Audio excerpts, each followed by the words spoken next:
deceptive broadcast, deceptive Ooh. podcasters, or some other kind of thing, right?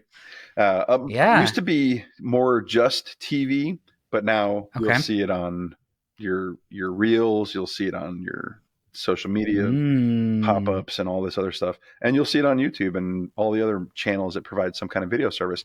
So what Yeah. they're offering, of course, is something that sounds too good to be true, and Mm.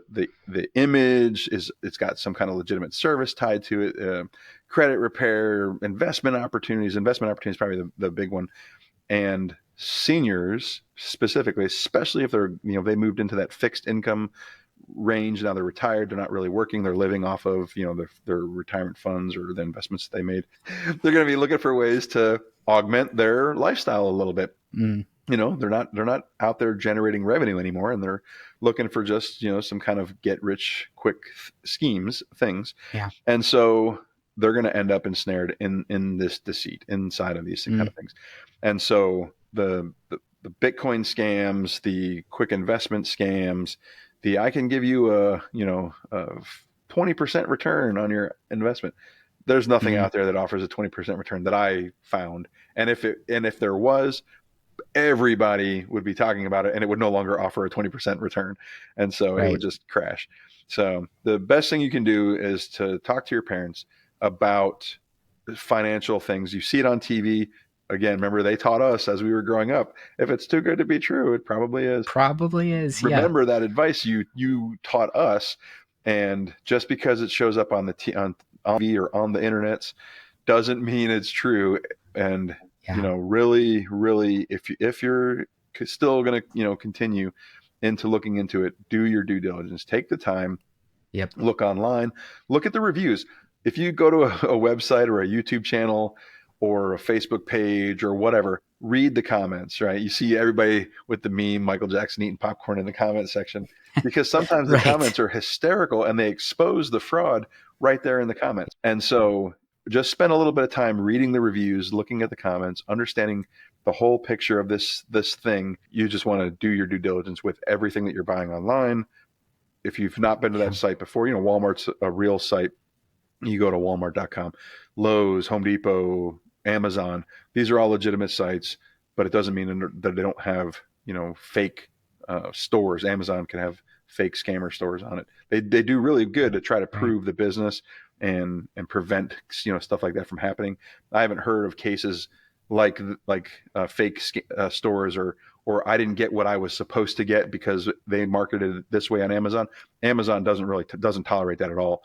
And if people Mm. report, hey, they said this is what the item was and this is what I got delivered, Amazon will refund you your money immediately. Amazon's customer service is probably, they're known for being customer friendly, and the customer Yep. is their highest priority. So if a customer complains about it, they're going to get a refund of some kind, whether it's an Amazon store credit or the actual money back on your Yep. account.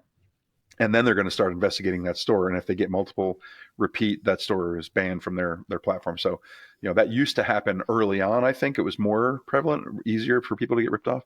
But now the types of things that have been put in place by these organizations really have helped to ferret out the scammers from those platforms. So I just saw something the other day too about this Temu scam and the Temu fraud that's been going on. So Temu is this platform where you can buy stuff super super cheap, and it's supposed to be these great things.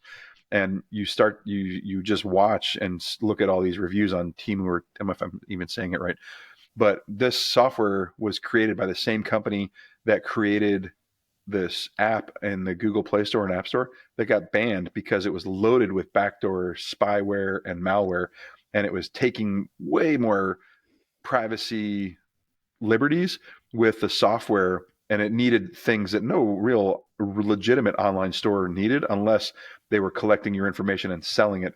And so they give away, the prices that they offer are so cheap, people are like, yeah, I got to get this. Well, the no business would stay operable if they kept selling materials at those prices, unless the way they were sustaining their business model is by selling off people's information.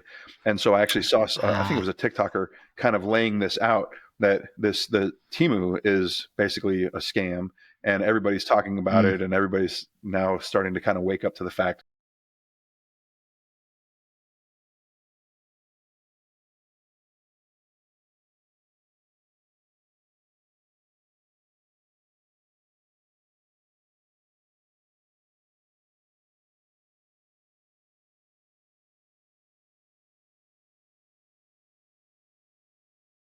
be brought to light. But deceptive broadcast scam. So